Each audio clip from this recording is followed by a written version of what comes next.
Good afternoon, class, and welcome to this class. This afternoon, we shall be looking at one aspect of nominal groups, which is noun-headed nominal group. In our previous class, we were able to look at what nominal group is all about, and we defined a nominal group as a group of words which has the capability to perform the functions of nouns. And we submitted that some scholars were able to identify three types of nominal groups, which are noun-headed nominal group, pronoun-headed nominal group, and adjective-headed nominal group. But systemic functional grammarians came and collapsed these into two by subsuming pronoun-headed nominal group under noun-headed nominal group. They therefore identified two types of nominal groups, which are noun-headed nominal group and the adjective-headed nominal group. We also stated that these nominal groups have a peculiar structure they adopt whenever they surface within a clause. And the structure is MHQ. And we said M stands for the modifier or pre-modifier. These are the words preceding the head word. While H stands for the head word. This is the actual noun or adjective or pronoun being described. And Q stands for the qualifier. These are the elements coming after the head word, which they are describing. Therefore, this afternoon, we shall be looking at one aspect of the nominal groups, which is noun-headed nominal group. When we are talking about noun-headed nominal groups, this is the nominal group that embodies noun as its heading. In our introduction to nominal groups, we registered MHQ as the structure of nominal groups, where M symbolizes the modifier or the pre-modifier, and H represents the head words, while Q embodies the qualifiers, which are the post-head word or the post-modifiers. Let's consider this. The oranges in the bag, the man you saw, such men, the house in London, special advisor to the president. All these expressions are nominal groups with nouns serving as their head words. Oranges, man, men, house, advisor are all nouns. Every other items preceding some of these nouns are modifiers, while the other items coming after the nouns are qualifiers. Are you with me? Alright.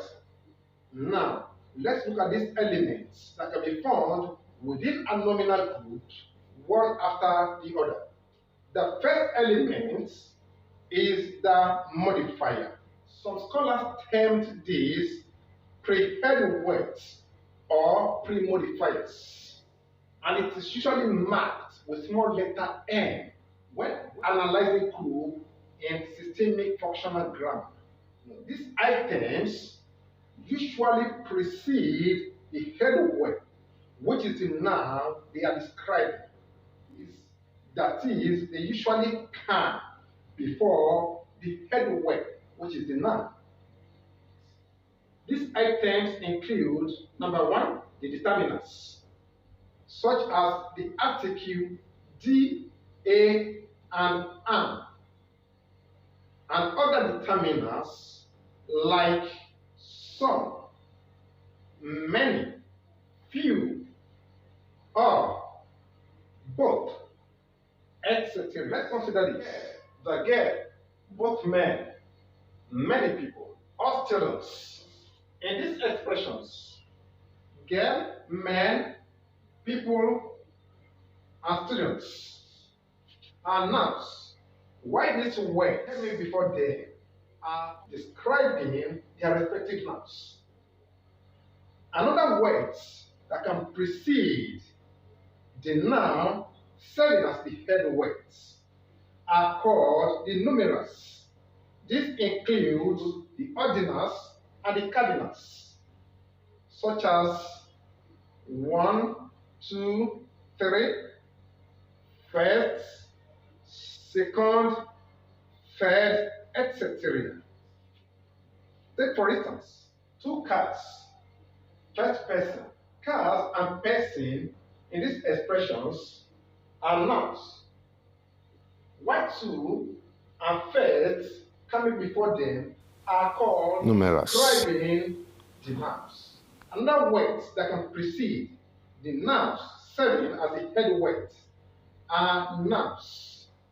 Take for instance, car key, traffic light, leather box, sport car. All these words, car, traffic, leather, sport, are serving as descriptive words, as modifiers to the main nouns, which are key, light, box, car, respectively.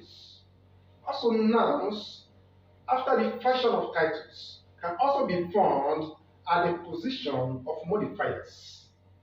For example, king, doctor, Mr., pastor, chief, sergeant, etc. Take for instance, Mr. Ojo, King Jaja, Dr. Tunde, Pastor Adams. Nominal groups or noun phrases, as they are traditionally called, can also serve as the modifiers. Let's consider these expressions. 2-kilometer drives, all-night party, our next door neighbor. All these underlined expressions here are nominal groups on their own, serving as modifiers to another noun. If you look at these underlined words, 2 kilometers, 2 can serve as a modifier, while kilometer can serve as a head word. Now they are standing as a group on their own, modifying another noun, which is drive. Also, in all night on its own can stand as a nominal group, where all will be serving as the modifier and night will be serving as the head word.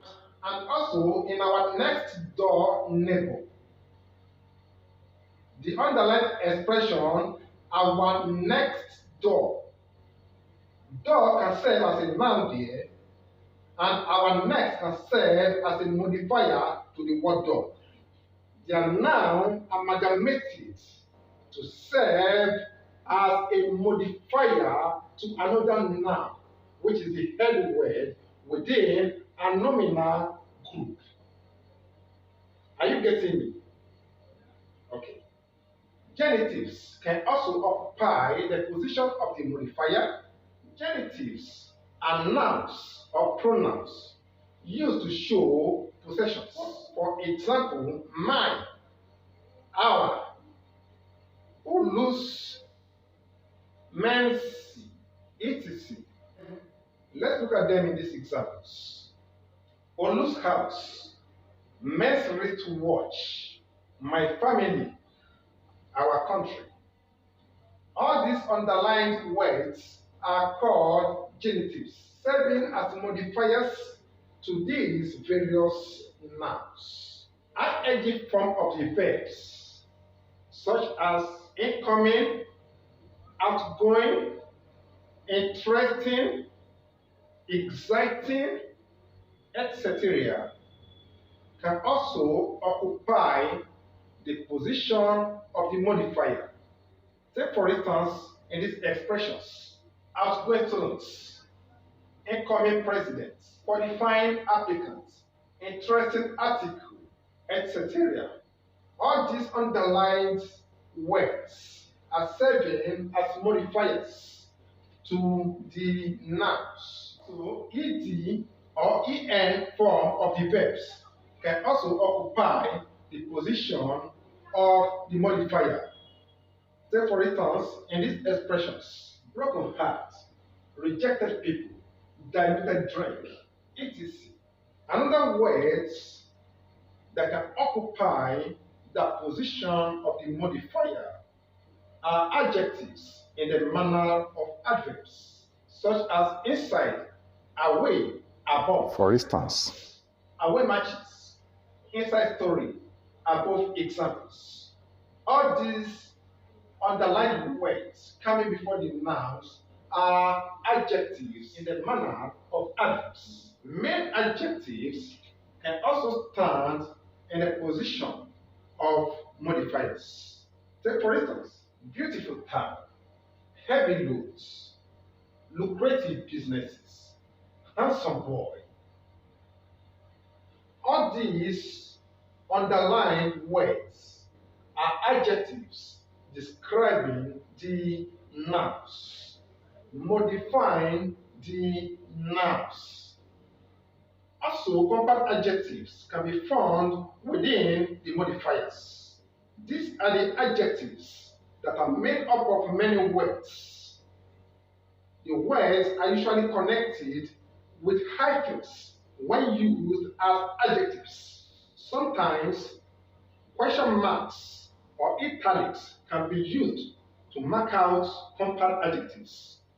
Let's consider this. None of the rich politicians, white collar job, English speaking country, 3-day revival, 20-story building, I don't care attitude, I can't make it mentality. All these underlined expressions are called compound adjectives describing the nouns. It is important to state here that compound adjectives act as a single word whenever they appear within a group. That is, they act as a single idea when they are modifying the nouns or pronouns. All the hyphenated words represent an entire word, a single word.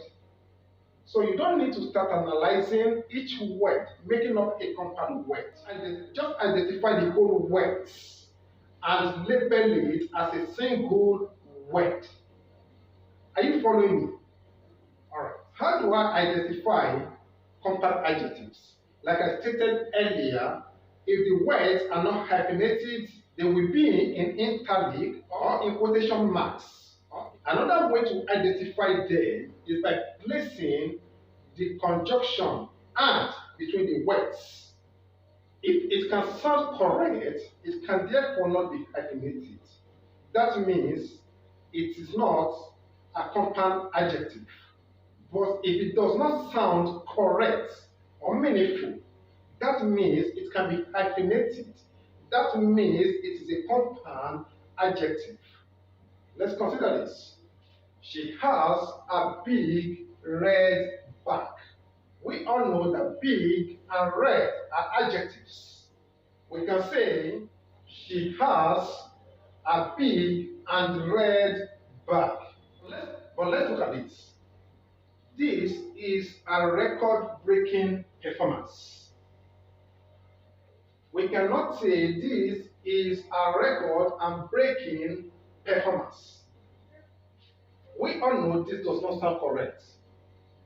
Am I right? It is important to say here that we can have more than one word serving as modifiers within a nominal group.